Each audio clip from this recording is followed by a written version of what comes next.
할렐루야. 오늘도 하나님께서 큰 은혜 주실 줄로 믿습니다. 우리 기독교는 전 시간도 말씀드렸지 믿음을 근본 전제로 하고 있습니다.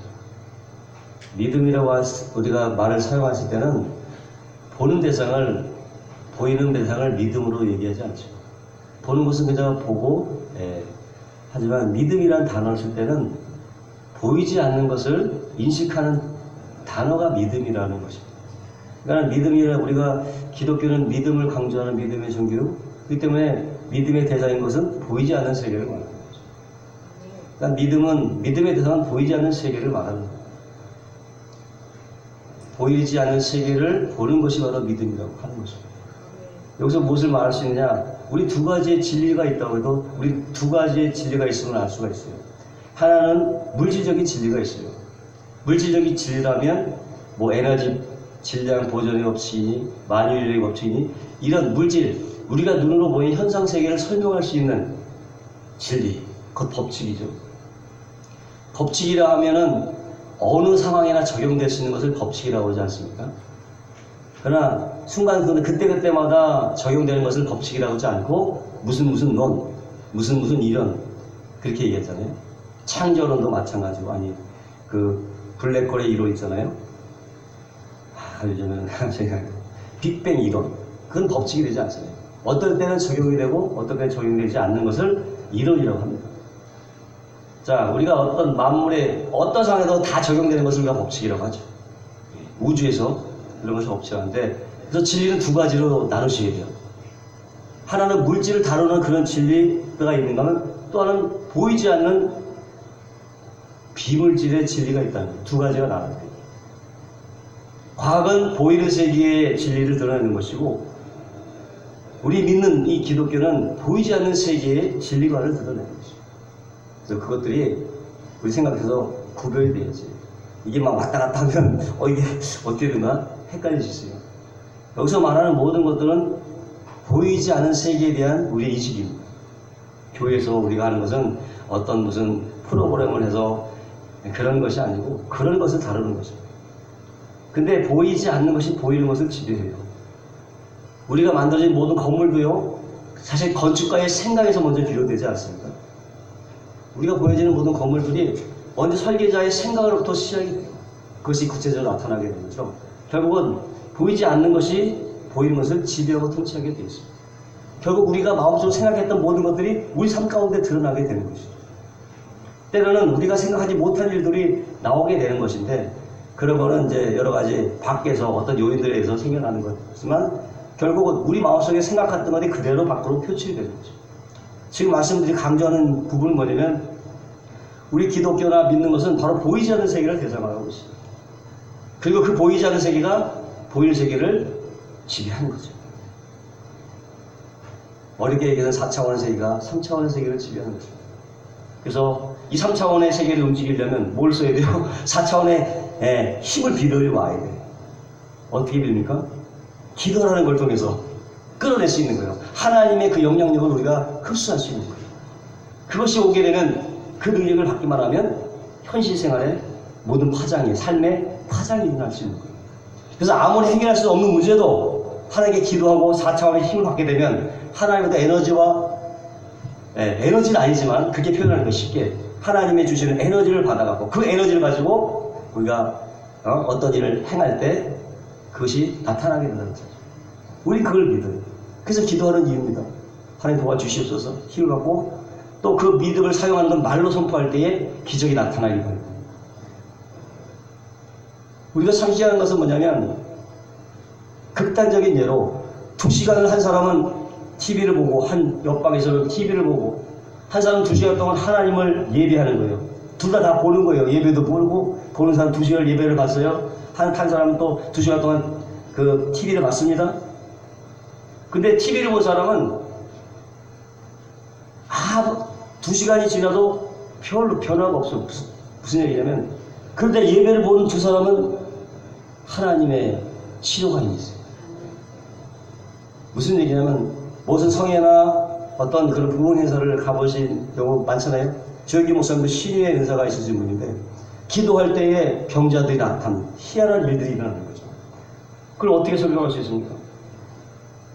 그런데 TV를 봐서 갑자기 병이 치료되거나 병든 자가 일어나는 것을 저는 그런 얘기를 들어보지 못했어요. 나와서 의사의 얘기를 듣다가 병이 낫다 하는 얘기는 들어보지 못했어요. 그러나 예배를 보다가 치료가 됐다는 얘기를 많이 들었거든요. 잘은 모르지만 메커니즘이 다른 거죠. 하나님을 입중하고 하나님께 예배드리는 2시간인가 그렇지 않고 세상적인 것에 2시간을 협의했을 때는 세상에서 TV 봤으면서 나왔다는 사람 제가 들어보지 못했어요. 근데 하나님께 예배드리다가 나왔다는 사람들은 부지기수 나오는 거예요. 뭔가 메커니즘이 다른 거죠. 분명히 다른 것입니다. 그것이 실제한다는 것이죠. 그러니까 내가 할 수 없는 일들을 해낼 수 있는 거예요. 구하라 그리하면 주실 것이요 찾아라면 찾을 것이요 두드리라 열릴 것이 예수님의 말씀이거든요. 그 말씀에 의해서 기도하면 주신다는 거예요. 난 하나님 주실 걸 믿고 기도한대. 그래 너 믿음대로 될지어다. 보면 대부분 성경에 보면 기이한 이사들이 많아요. 어떻게 병자가 소경이 눈을 뜨겠습니까? 도움을 상상이 안 돼요. 시신경이 다 죽었는데 의학적으로 어떻게 그게 살아나냐고. 근데 예수님께서 소경의 눈을 만져만 해도 눈이 뜨는 사건들. 안전뱅이가 38년 된 안전뱅이가 다 꼬꾸라졌는데 그건 있을 수 없는 일이죠. 과거에만 그러냐? 근데 지금도 그래요. 최근에 들어서 조희기 목사님의 그 설교 동영상을 잘 봤을 때 한번 또 듣고 은혜 받았는데 조희기 목사님이 개척 불광동에 있는 개척 시절 5명밖에 없을 교인이에요. 뭐 할 거 뭐가 있어요? 그냥 무조건 5시간씩 기다려 그럴 것 같고 그냥 능력을 받은 거야. 소문이 나왔고 고친다고 병자를 고친다는 소문 받고 한 명의 안전뱅이가 서울역에서 아침에 출발해가고 저녁 늦게 왔어요. 가보니까 병자예요. 왜 왔냐 했더니 목사님이시라고 아니요 전도사라고 이 안전뱅이에 내가 다리를 못 써갖고 내한테 빌어먹을 그런 형편에 참 이거 살 노릇이 아니라고 좀 고쳐달라고. 근데 기도하다가 맨 처음에는 안 됐어요. 근데 기도를 막 하고 한 2시간 동안 집중적으로 있다가 나사의 이름으로 일어나거라 그 말에 안전뱅이가 정말 일어났어요. 이런 일들이 그건 한 예입니다. 기독교에서 그런 일들이 부지기수입니다. 제가 지금 말씀드린 요즘 뭐냐면 예배를 2시간 보는 2시간과 그냥 TV 보는 시간은 엄연히 다르다는 거죠. 그래서요 예배는 무서운 거예요. 예배 시간 예배될 때 무슨 일이 날지 모르는 거예요. 뭔가 다른 메커니즘이 있는 거죠. 그러니까 보이지 않는 세계에 대한 인식이 바로 믿음이라고 하는 거죠. 대부분 기독교가 다루는 것은 보이는 것들은 과학이나 이런 세계에서 다루시는 거죠. 우리는 교회에서는 그런 걸 다루지 않습니다. 보이는 세계는 역사학자나 과학자에게 맡기는 거고 기독교에는 우리 기도에는 그런 것이 아니라 보이지 않는 하나님에 대해서 말씀합니다. 그 하나님이 진정과 신령으로 예배하라고 했어요. 코드가 주파수가 잘 맞아야 되지 않습니까?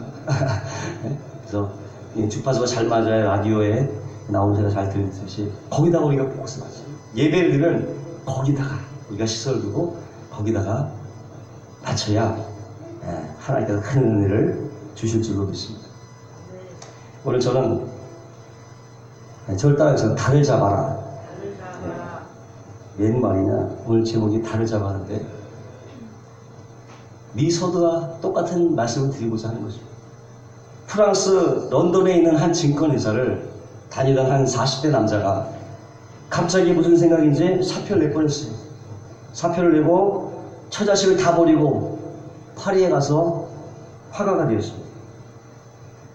그리고 그때부터 그림 그리기에만 몰두한 그림 그리기에 몰두해요. 이 소식을 듣고 친구들이 찾아왔죠. 아니 처자식까지 버리고 이 구석택에서 다 대체 자네 뭐하는가? 어서 집으로 돌아가자. 달래고 어르고 해도 전혀 안 합니다. 가족들은 물론이고 심지어는 가족들마저도 내팽개치고 심지어는 친구의 아내까지도 빼앗고 다시도 차버리는 그런 일들로 인해서 그 여인이 충격으로 그만 자살해버리고 비관자살하고, 그럼에도 죄책감은 전혀 들지도 않고 사람들의 시선은 물론이요 뭐 마음에 도덕이나 양심 따위는 안중에도 없는 사람처럼, 그런 그가 그렇게 살다가 그림을 그리는 데만 몰두하다 자연 경영이 뛰어난 타히티라는 섬으로 건너가서 계속 그림을 그린 결과 정말 불의 명작을 하나 만들어내게 됐어요.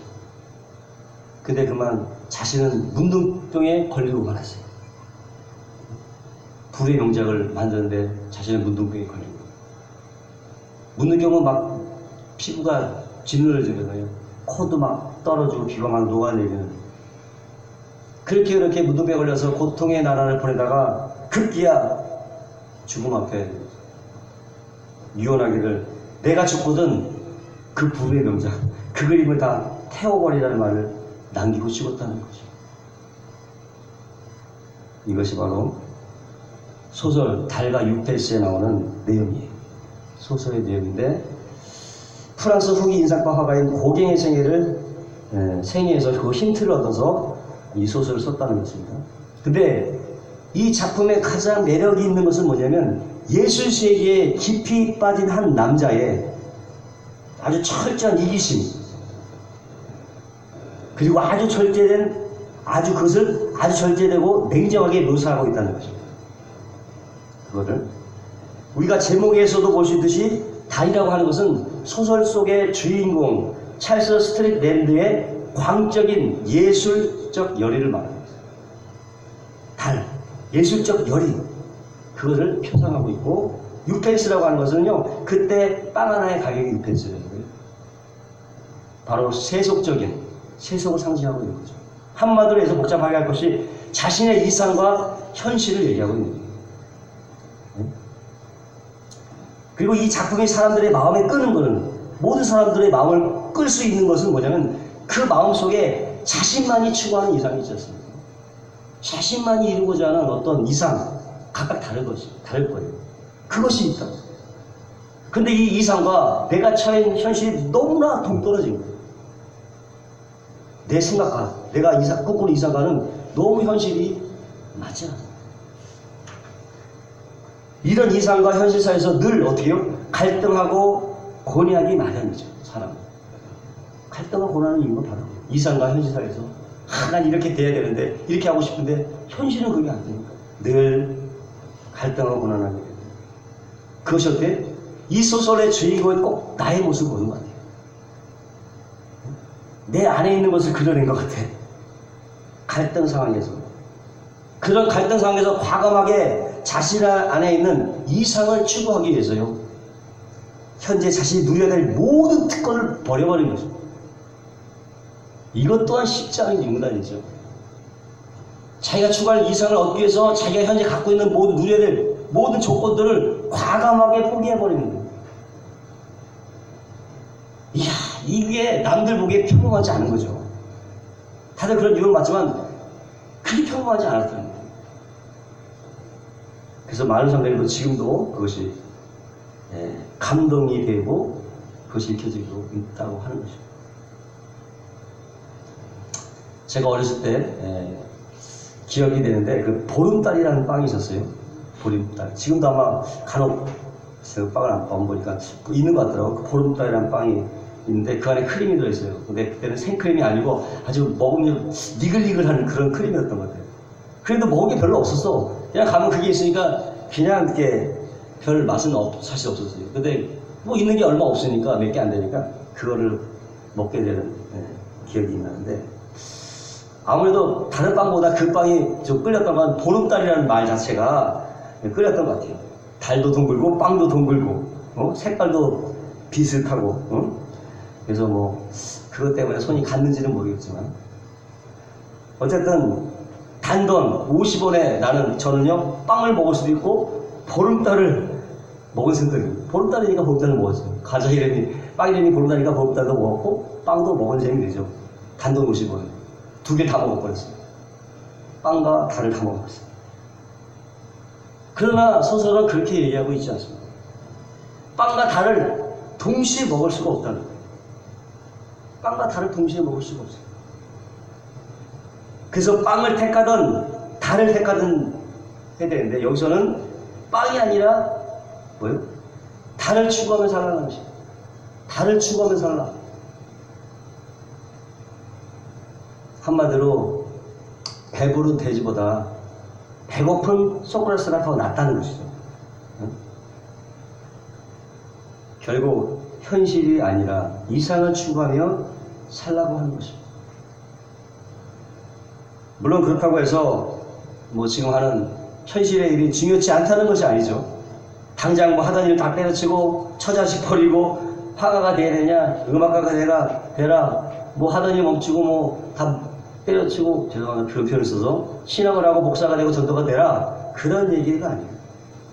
그런 얘기를 하자는 것이 아니라 과연 우리가 무엇을 중요이고 무엇을 추구하며 살 것인가를 말씀드립니다. 과연 어떤 것을 바라봐야 되느냐, 무엇을 보고 추구하며 살아가, 이것이 중요하다는 것이죠. 그걸 말씀드리고자 합니다. 자, 근데 세상에 정말 이렇게 치이고 저렇게 치이고 사람들이 뭐 그런 거 생각할 수 있나요? 그냥 하루 먹기도 바쁜데, 정신없이 뛰는데, 뭐 그런 생각, 내가 무슨 방향을 추구하며 살 거지, 이런 생각을 할 여유조차 없는 우리 현실인데, 그럼에도 불구하고 우리는 한 번쯤은 자신에게 던질 질문이라는 거죠.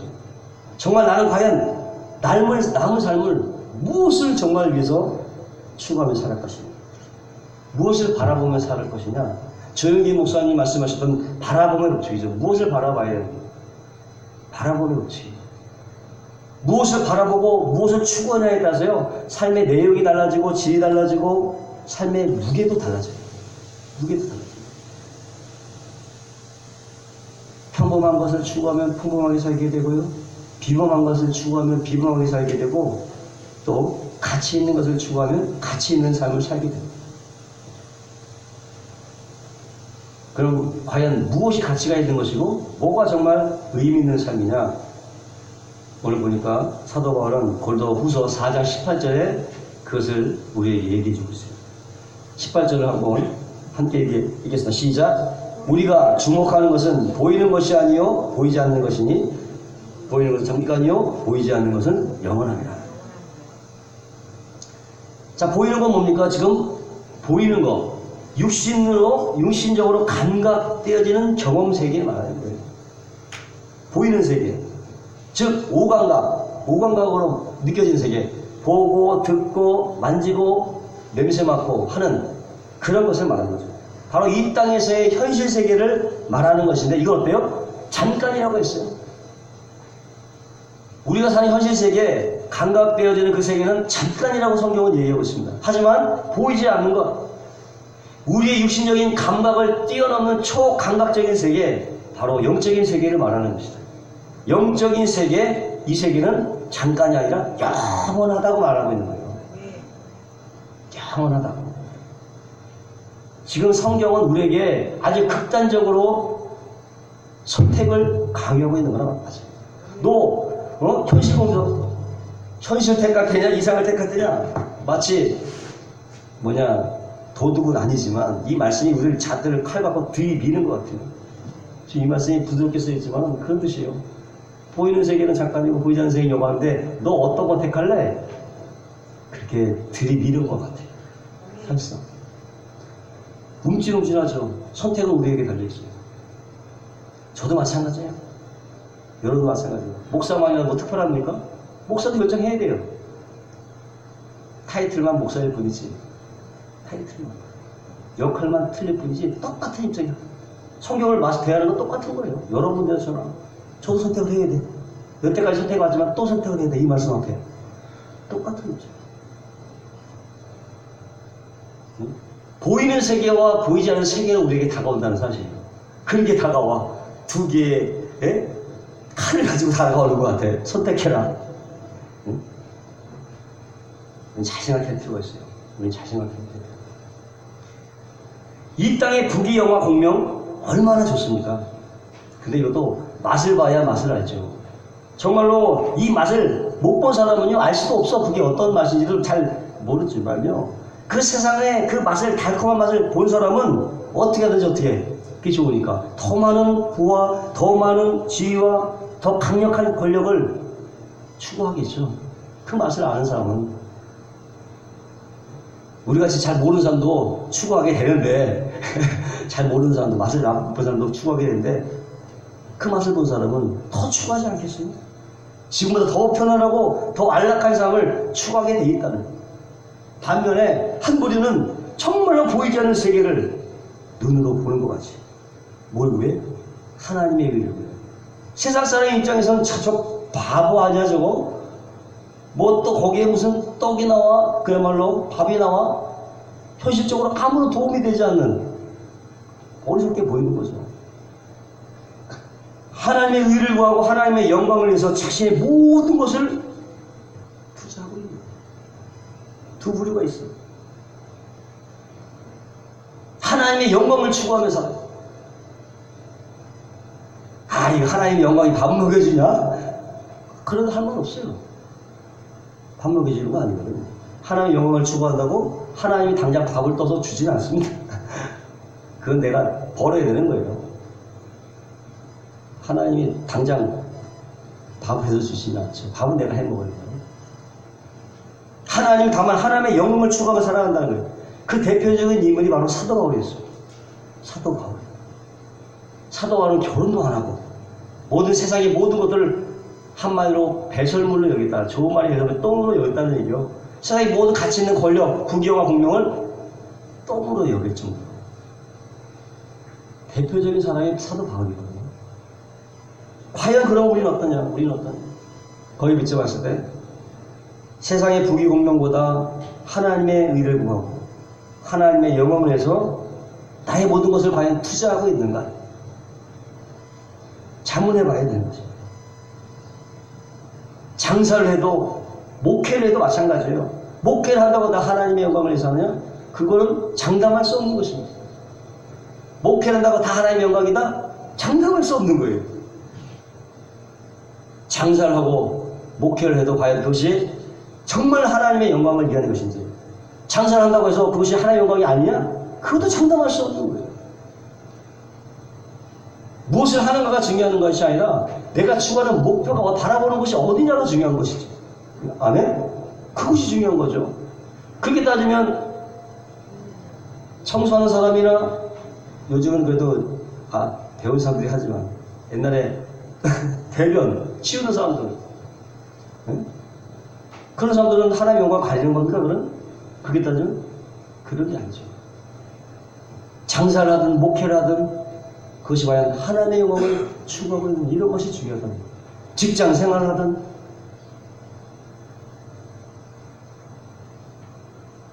정말 가슴에 손 얹고 자신에게 묻지 않을 수 없는 것이죠. 이것은 교회를 나오는 동기도, 여러 교회들 오면 여러 동기들이 많이 있어요. 정말 하나님의 은혜로 은혜를 받게 나오는 사람도 있죠. 또 그렇지 않고 뭐 친구 따라와서 또 여러 가지 또 사귐의 장소도 되기 때문에 그런 목적으로 오는 사람도 있습니다. 뭐 그러다가 또 하나님의 은혜 받으면 또 좋은 거고, 여러 가지 목적으로 오셨어요. 아니면 자신의 재능을 좀 반사하게 하여튼 그런 기회를 삼기 위해서, 또 나타내기 위해서, 뭐 그렇게 할 수도 있는 거예요. 뭐 나쁘다고 얘기하는 건 아니에요. 여러 가지 목적으로 교회를 찾을 수가 있다는 것입니다.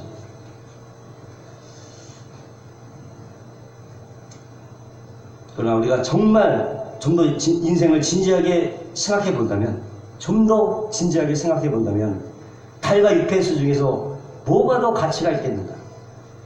뭐가 우리 삶의 참된 의미와 가치를 더 부여하겠는가? 그건 말할 것도 없죠. 내가 나되게 하는 것이 과연 뭐냐? 말할 것도 없이 그냥 다르다고 하는 겁니다. 다르죠. 그럼 우리가 이 보이지 않는 세계, 보이지 않는 달을 추구하면서 우리에게 우리가 얻을 수 있는 유익이 뭐냐? 나한테 얻어지는 혜택, 유익이 뭐냐? 요즘 세상 사람들은요, 말하기를 이미지에 끌린 사회. 이미지가 끌어가는 사회라고 해요. 이미지에 이끌리는 사회라고 해요. 무슨 얘기냐? 보이는 형상이 더 중요한 거예요. 실제 실체보다는 보이는 것들이 더 중요하게 사석해요. 그 이미지에 따라간다고 해요.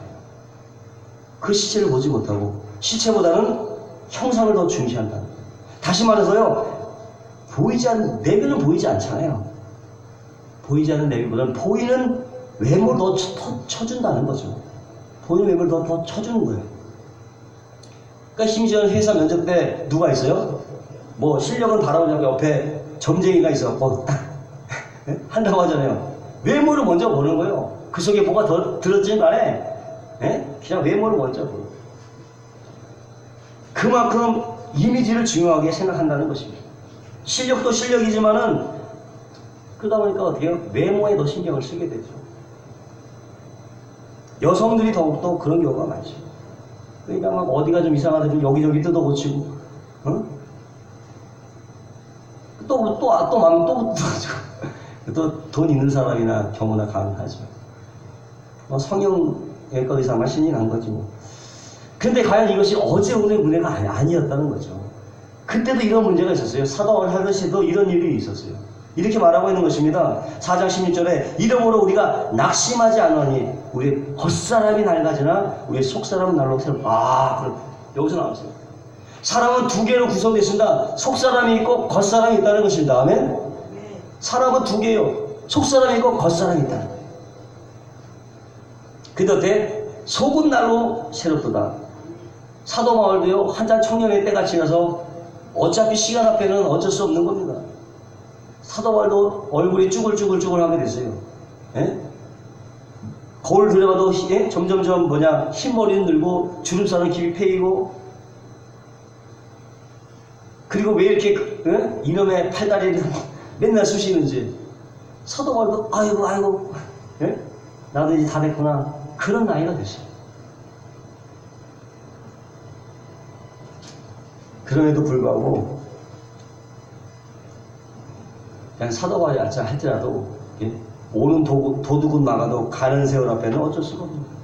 서유석의 노래는 가는 세월 그 누구가 하는 노래가 있잖아요. 우리가 몸을 아무리 잘 가꾼다 한들 그 몸은요, 어찌 수 없이 낡아지게 되는 거예요. 물질이기 때문에 그렇습니다. 보이는 물질은요, 다 낡아져요. 시간이 흐르면 다 낡아져요. 엔트로피 법칙에 의해서. 가만히 공중에 놔두면요, 무질서하게 되는 거예요. 엔트로피. 그러니까 지수가 높아지면 무질서하게 됩니다. 보이는 세계는 그렇습니다. 낡아지게 되어 있고요. 다 지수를 유지 못하고. 그런데 16절에 그렇게 말하고 있어요. 우리는 겉사람이 있고 속사람이 있다. 근데 우리의 속은 날로 새롭다. 아멘? 날로 새로워지는 것이 있다는 거예요. 시간이 흘러가면서 오히려 새로워지는 것들이 있다고 하는 것입니다. 새로워지는 것. 날로 새롭다 뭡니까? 나날이 새로워지는 거예요. 계속 멈추지 않고 새로워진다고 하는 것입니다. 어떻게 할 때? 보이지 않는 세계를 바라볼 때. 믿으시면 아멘 하시죠. 보이지 않는 세계를 바라볼 때는 날로 새로워집니다. 여러분, 우리 인식은 믿음은 인식이라고 했죠. 우리 인식이 날마다 사실상 깨어나는 거예요. 저는 일주일 전에 저 자신이 아니에요. 조금 전에 저 자신이 아니에요. 나는 나날이 새로워지고 있는 거예요. 여러분 그걸 느끼시기 바랍니다. 어저께 했던 일을 또 하니까 계속 반복되는 거 같죠? 어저께 나와 지금 나는 틀려요. 날로 새로워지는 거예요. 그것을 창조라고 하는 것입니다. 하나님 우리 속에서 날마다 우리를 새롭게 창조하고 계십니다. 하나님께서는 천지와 우주를 만물을 창조하실 뿐만 아니라 우리의 내면에 오셔서도 계속 성령으로 우리를 창조하고 계십니다. 그걸 인식하는 것이 중요해요. 어제의 내가 아니에요. 날마다 새로워진다고 하는 사실입니다. 근데 어차피 이 물질적인 세계는 시간이 가면 낡아지게 돼 있지만 이렇게 우리 영혼이 날로 새로워지는데 점점 나는 계속 창조되고 있는데 더 큰 문제는 뭐냐면 우리 마음이 늙어가고 영원히 추해지는 것이 더 문제라는 거예요. 아무리 나이가 젊어도 그 생각이 진부하고 편견과 고정관념에 사로잡혀서는 그 사람은 풀청자 청년이라고 말하지 않습니다. 나이가 젊다고 청년이다? NO! 유시와 시인은 이렇게 노래했습니다. 비 그친 후 나는 당신 앞에선 한 그루 나무이고 싶다. 내 전생애를 푸르게 흔들고 싶다. 그리고 그 푸르름이 아주 깊어졌을 때이면 이 세상의 모든 새들을 불러 함께 지는 저녁 하늘을 바라보고 싶다. 청춘에 대해서 얘기합니다. 이 시의 그 청춘의 개념은요, 시간을 갖고 따지고 있지 않잖아요. 시간을 갖고 따지는 게. 비가 완전히 그친 후에 한 그루의 나무를 생각해 보시기 바라요. 그 맑고 짙은 푸르름을 한번 생각해 보시기 바랍니다. 과연 어떤 사람이 청년이냐? 나이가 어리다고 청년이냐? 내면이 신선한 사람이 청년인 거예요. 내면이 아름다운 사람이 청년인 거예요. 그 마음에 꿈이 있는 사람이 청년인 것입니다. 그 마음 가운데 비전이 있는 사람, 그것도 하나님의 비전이 있는 사람이 청년인 거죠. 믿음이 있는 사람이 바로 정말 멋있는 사람이요, 청년이라고 하는 것입니다. 어떻게? 보이지 않는 것들을 추구할 때, 달을 추구할 때 그렇게 될 수 있다는 거예요. 달을 추구할 때. 또 육체의 노화 못지않게 우리를 절망시키게 하는 것은요, 우리 인생에 다가오는 여러 가지 고난과 역증에 관한 거죠. 고난 당한 것을 좋아할 사람이 어디겠어요? 그러나 고난 없이 살아가는 사람이 이 땅도 하나도 없어요. 크고 작은 고난이 다르게 와요. 애들도 고난이 있어요. 우리 때는 그렇게까지는 안 했어요. 요즘에는 불쌍히 어떨 때는 학교 갔다가 어디요? 피아노 학원 가고 태권도 학원 가고. 저는 늦게나 파김치가 돼서 와요. 여기 그래도 들은 것 같은데 저기 서울에 가면요, 애들이 스케줄이 빡빡해요. 어른들보다 더 바빠. 얼마나 애들이 스트레스를 받겠어요. 정도의 차이는 있지만은 저마다 어려움이 있고 고난이 있다고 하는 것입니다. 그래서 척스웬들 목사님은 말씀했습니다. 고난은 전 우주적인 언어라고 그랬습니다. 그러니까 누구에게나 공통적으로 다 갖고 있다는 거예요. 그러니까 고난을 얘기하면 누구에게나 다 적용이 돼. 저기 아프리카 사람한테도 적용되고, 저기 프랑스 사람한테도 적용되고. 고난 전 우주적인 언어이기 때문에 고난 당하지 않는 사람이 없다는 거예요. 때문에 우리가 예수 믿고 구원받았다고 해서 결코 삶의 고난이나 어려움이 없는 것이 아니라는 거예요. 왜 예수 믿는데 왜 이래? 그렇게 따져볼 것이 아니라는 거예요. 예수 믿어도 고난은 다 겁니다. 어려움은 여전히 있습니다. 예수 잘 믿어도 얼마든지 바퀴벌레가 집안에 있을 수 있잖아요. 청소 안 하면 예수 믿는 거 상관없잖아요. 청소 안 하면 바퀴벌레 있는 거예요. 신방하다가 전도하다가 착 채워놨는데 딱지 뗄 수도 있는 거예요. 전도하다가도 아침에 새벽 예배 가다가 교통사고 날 수도 있고, 얼마든지 그럴 수 있어요. 타이어가 퍼져날 수도 있는 거죠. 그러면 믿는 사람과 안 믿는 사람의 차이가 과연 뭐냐? 믿는 자의 이익이 뭐냐? 그거죠. 그래서 바로 고통스러운 현실에만 머물지 않고요, 희망의 미래를 바라본다는 거예요. 그것이 믿음은 뭡니까? 바라는 것도 실상이라고 하죠. 미래를 바라보는 거예요. 그걸 바로 미래 소양이라 바로 현실에 땡겨서 갖고 있는 거지. 믿음은 미래의 것을 현재 갖고 소유하는 걸 말해요. 병이 나았을 걸 믿습니다 하면 그냥 지금 난 거예요, 그냥. 응? 낫다고 믿는 거지. 안 낫는데 그냥 난 낫다. 그게 받아들이는 거죠. 그게 믿음이라고 해요. 그게 어떻게 가능해? 우리 머릿속에는 가능하지 않습니다. 시선이 달라지는 것입니다. 미래를 바라보는 것이죠. 과거에 연연하 있으면 어떻게? 나아가지 못한다고 했죠. 가장 어린 사람이라고. 날마다 하나님은 우리 안에서 새롭게 창전하고 계시는데 거기에 동참하지 못하는 거예요. 새로워지지 못하는 거예요. 그래서 말씀하고 있는 4장 17절 우리가 우리의 잠시 받은 환난에 경한 것이 지극히고 영원한 영광에 중한 것을 우리에게 이루게 하려 함입니다. 사도 바울에 있어서 현재 일시적인 고난은 그저 귀찮고 고통스러운 삶의 불청객이 아니라는 거예요. 지극히 크고 영원한 영광에 중한 것을 이루는 과정이요 도구였다고 말하는 거죠. 역도 선수들이요 계속적으로 이렇게 무거운 역기를 이렇게 들면서 어떻게 해요? 근육이 점점 강해지잖아요. 점점 더 무거운 거. 이러면서 근육이 강해지는 거예요. 현재 압박이나 고난이 무거울수록 우리 영적인 근육들이 점점점 강해진다는 사실이에요. 그렇게 영적인 근육이 강해지면 웬만한 고난은 이제 고난도 아니야. 고난을 이겨내는 방법을 깨닫게 되는 거죠. 그래서 웬만한 일에 두려워하거나 떨지 않아요. 이제 만약 그런 고난 앞에서 당당할 수 있는 영적인 근육이 휘어졌기 때문에. 사실상 사도 바울이 당하는 고난은 결코 가벼운 것이 아니었습니다. 실제 그러니까 그들의 그리스도의 일꾼이냐 정신없는 말을 하거냐 고린도후서 11장 23절로 27절의 말씀인데요. 제가 한번 읽어드리겠습니다.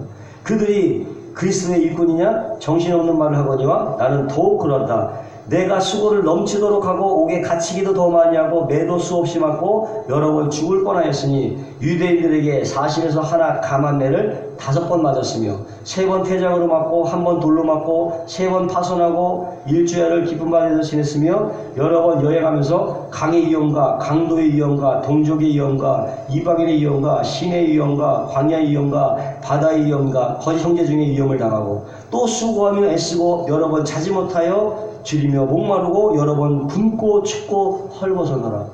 사도 바울은요 모든 거 다 버리고 예수님 쫓았는데도 불구하고 이러한 고난을 당했습니다. 하나님 영광을 쫓는 사람에게 이런 고난이 올 수가 있어요? 우리말은 어떻게 이런 고난이 올 수 있어? 하나님 영광을 위해서 일하는데 근데 사도 바울은 그렇게 안 했어요. 영광을 위해서 일하는데 모든 세상의 모든 고통들이 다가오고 고난들이.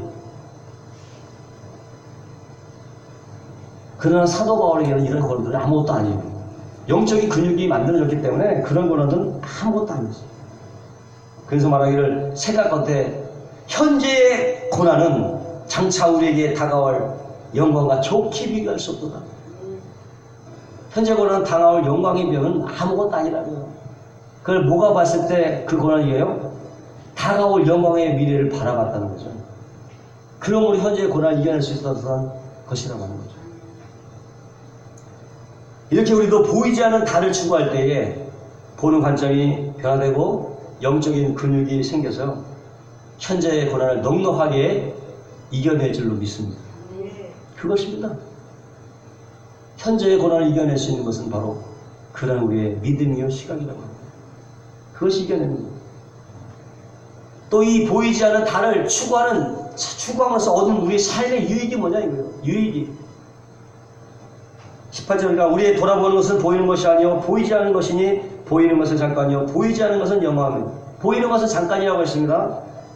다시 말하면 돈이나 명예나 인기나 권력은 잠깐이라는 거예요. 그런 것들은 잠깐이라는 거예요.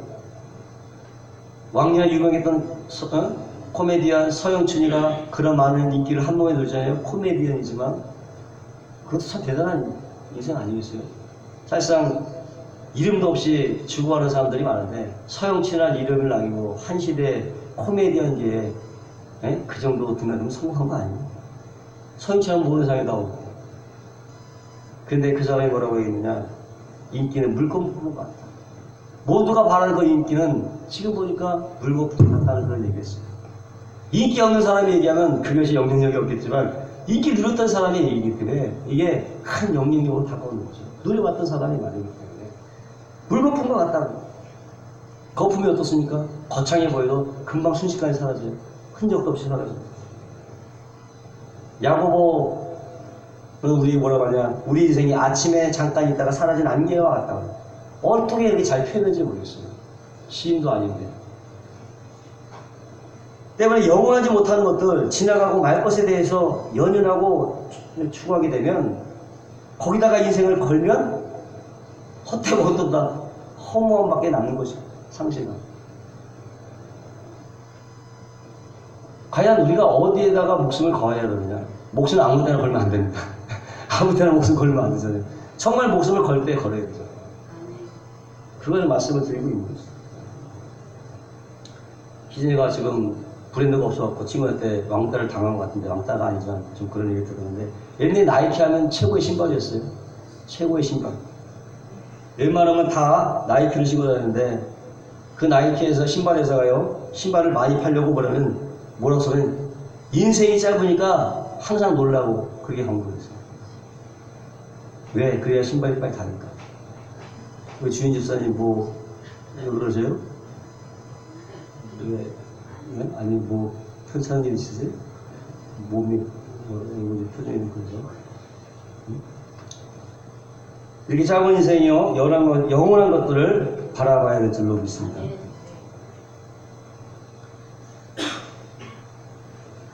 그 플라톤에 보면은 동굴의 비유라는 게 있어요. 상당히 의미심장한 것인데, 그 동굴의 비유에 보면 플라톤은 뭐라고 우리 인간을 표현하면, 태어날 때 마치 감옥의 안에 죄수와 같이 온몸이 의자에 꽁꽁 묶인 채로 동굴 벽만 쳐다본다. 사지가 묶여갖고 동굴 벽만을 쳐다보는데, 그 머리를 뒤로나 좌우로 돌릴 수가 없는 거예요. 벽만 바라보고 있는 거예요. 돌릴 수 없고. 근데 그 죄수 뒤로 길이 하나 있어요.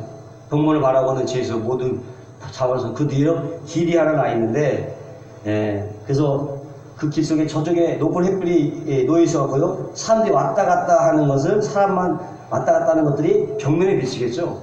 동굴 벽을 보니까. 그럼 사람이 왔다 갔다 할 때 사람 모양이 왔다 갔다 하는 게 보이고, 개가 하면 개가 비친 벽을 보고, 아, 개가 왔다 갔다 하는 것을 본다는 거예요. 깃발도 막 펄렁인 것도 보게 돼요. 그러니까 자연스럽게 동굴 벽이 하나의 스크린처럼 보여지는 거죠. 근데 이 사람은 스크린만 보는 거죠. 동굴 벽에는 스크린만. 그럴 때 뒤에서 나는 그런 사자나 개들이 짖거나 사람들이 웅성웅성대면, 그제서는 자기가 보고 있는 그 그림자가 소리가 낸다고 생각하는 거죠. 뒤에 소리가 나는데 그 그림자가 소리가 낸다고 그렇게 생각하는 거예요. 근데 그 많은 죄수 중에서 그들 중에 딱 한 사람이 그 죄수의 사수를 끊고 끈을 풀고 딱 일어나서 뒤를 딱 돌아봤어요. 그때 불에 비친 자신의 실제 대상을 보고, 실제 사람의 실제 사람을, 개들을 보고 깜짝 놀라죠. 그리고 동굴 밖에 나가보니까 실제로 태양을 보고, 실제 태양을 보고, 그 아래 사는 사람들이나 동물, 자연, 그 밖에 모든 사물을 보면서 여태까지 자기가 엄청난 착각 속에 살았다는 것을 깨닫게 됩니다. 선각자죠, 선각자. 한마디로 깨달은 사람이에요. 그 사람이 다시 이 소식을 알려주려고 동굴에 들어서, 야, 이게 진짜 사실이 아니야, 저 세상에 따로 있어 라고 얘기하는데, 그 사람은 어떻게? 그걸 받아들이지 못해. 오히려 받아들이지 못하고 하도 그러니까 때려 죽여버렸네.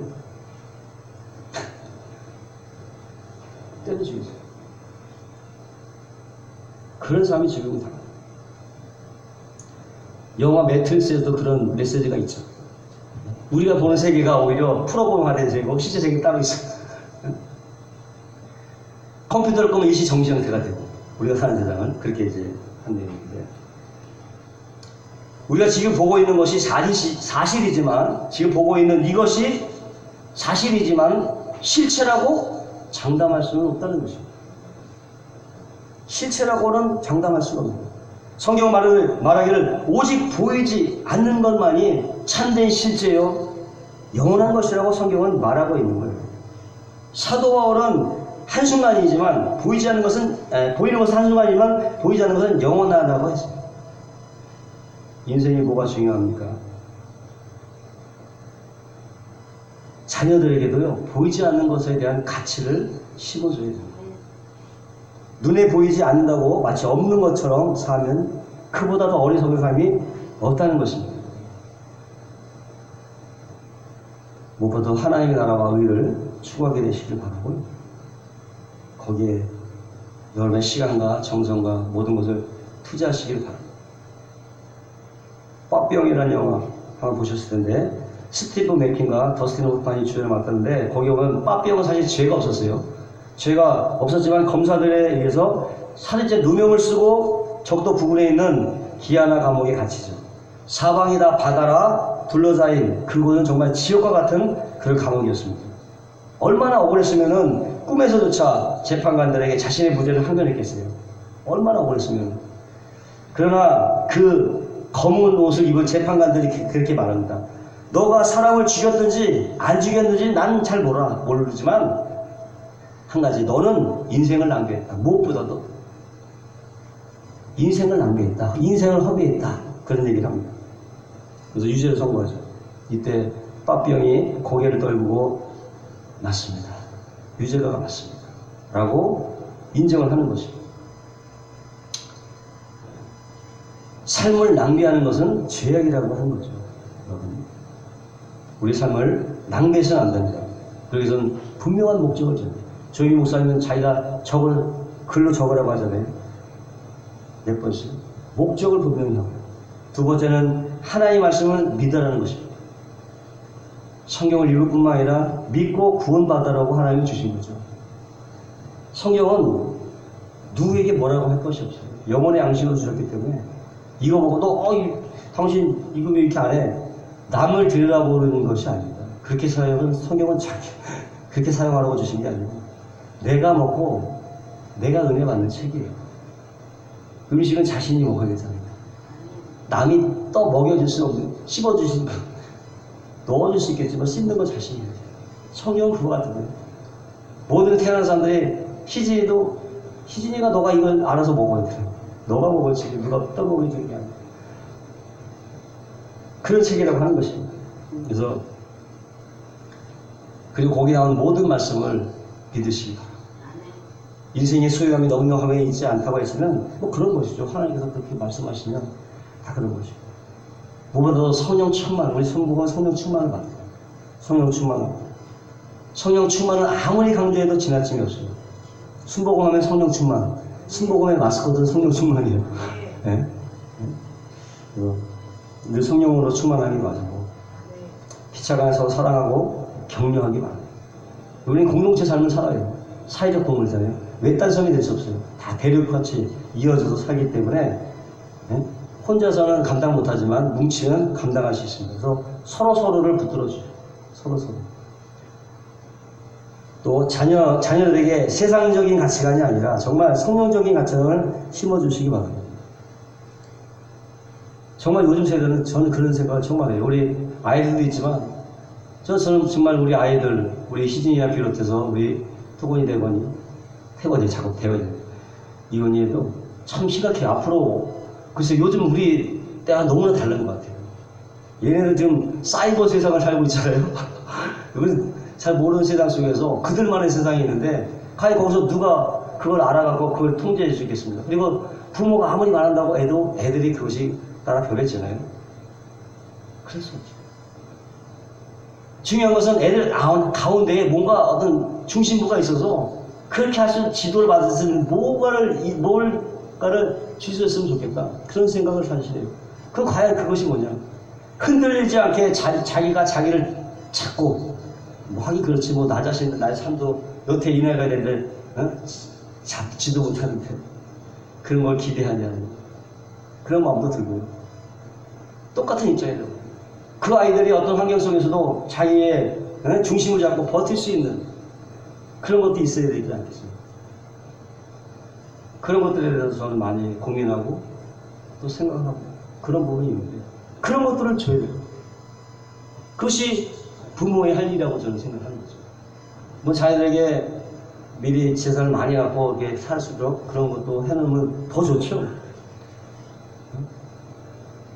그것도 좋지만 플러스 그런 것들을 중심을 잡을 수 있는 뭔가가 우리에게 필요하지 않겠나. 자녀들에게 그 부모의 책임이라면 그걸 전수하고 해야 부모의 걸 다 했다고 얘기할 수 있지 않겠냐. 저는 그런 생각을 사실 하는 거죠. 어쨌든 자녀들에게 그런 가치관을 심어줄 필요가 있어요. 세상적인 가치관이 아니라 세상이 흔들리지 않는 가치관, 영원한 가치관을 심어줄 필요가 있다고 하는 것입니다.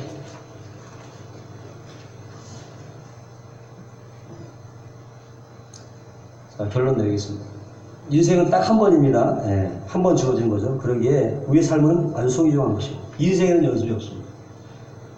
저번 시간에도 말씀드렸지만 인생이 믿음이 없으면 다 정말로 모두가 즐겨가는 그런 자동 시스템인데, 반대로 생각하면 태어났다는 것은 엄청난 축복이에요. 그 말씀을 해갖고 태어난 것 사실 내가 저주처럼 들릴지 모르겠지만, 반대로 생각하면요, 태어나는 삶 자체는 엄청난 축복입니다.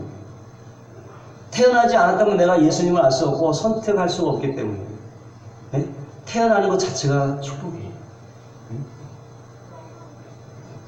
축복입니다. 어쨌든 간에 좋은 선택을 하시기 바라고, 정말로 후회 없는 선택을 하시기 바랍니다. 또 하셨다면은 계속 그것으로 계속 전진해 나가시기를 주의 이름으로 축원합니다. 보이지 않는 것을 추구함으로써요, 날마다 속사람이 새로워지는 것이고 현재의 고난을 넉넉하게 이길 수 있는 것이고, 아브라함처럼 축복의 통로로 영적 영향력을 끼치면서 이 세상을 변화시킬 수 있는 그런 사람들이 되고, 그걸 통해서 하나님께서 영광을 받으시는 것입니다. 우리 이런 목적을 향해서 우리 여기에 서 있는 줄로 믿습니다. 아무튼 부족하지만 날마다 정말 보이는 것보다 보이지 않는 것에 더 큰 가치가 있는 거예요. 실제로 그래요. 보이지 않는 것들이 보이는 세계를 지배하는 것입니다. 그 루트를 몰라서 그런 것이에요. 그 루트를 알기만 하면 얼마든지 우리는요, 세계에 눌리는 것이 아니라 세계를 지배하며 창조해낼 수가 있다고 하는 것입니다. 그래서 날마다 성령 충만을 해서 하나님께 주시는 능력을 받아서요, 정말 이 세상을 변화시키고 환경을 변화시키는 우리 모두가 되시기를 주의 이름으로 축원합니다. 기도하겠습니다. 거룩하시고 영화로우시는 감사합니다. 오늘도 복되고 거룩한 날 하나님의 전화와 이렇게 예배하고 찬양케 하시는 감사합니다. 오늘 말씀처럼 늘 성령으로 충만함으로 하나님께서 주시는 큰 힘으로 세상을 지배하고 통치하는 우리 모두가 되게 하여 주시옵소서.